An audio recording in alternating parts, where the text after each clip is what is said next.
This is Andy. Not only is he an ant, he's also a poker player.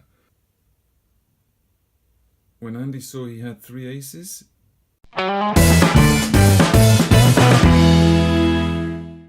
everyone, welcome to Words Phrases. Today's word is this, and it's pronounced sanguine.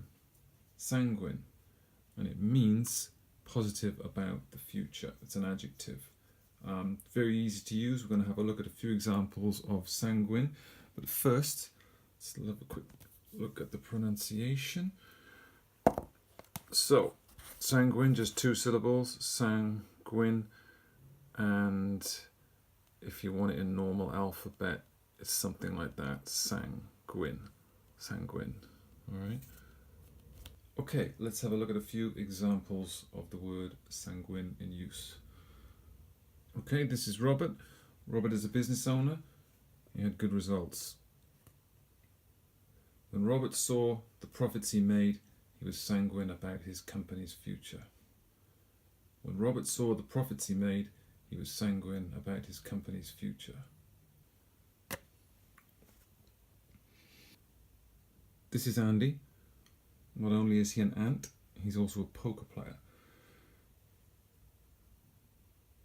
When Andy saw he had 3 aces, he was sanguine about winning the hand.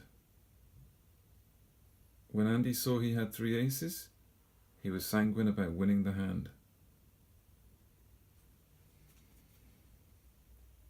This is Terry.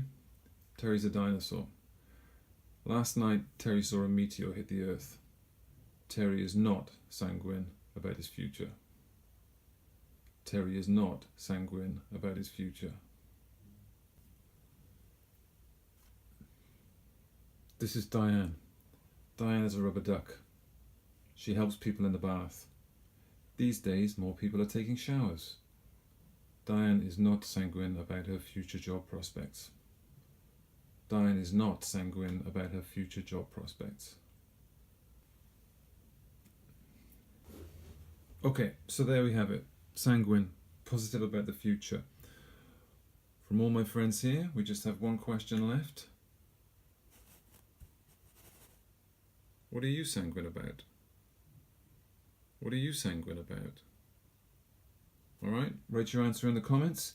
And if you found this video useful, make sure you please hit subscribe, and I will see you on the next video. So goodbye from me and all my friends.